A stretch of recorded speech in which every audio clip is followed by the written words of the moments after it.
எல்லாரும் ஓடியாங்க சண்டை போட்டு சாப்பிட்டு விளையாடுங்க.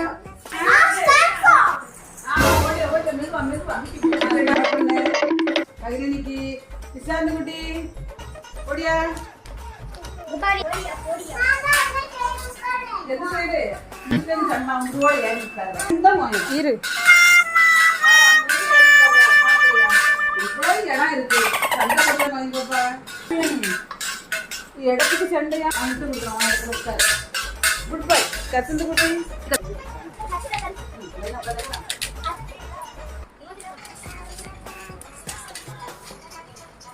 என்னாச்சு? அவனுக்கு மட்டும் நிறைய கொடுத்துருக்கா? அவனுக்கு கம்மியா தான் இருக்கு பாருங்க. அவன் தட்டை பாரு கம்மியா தான் இருக்கு.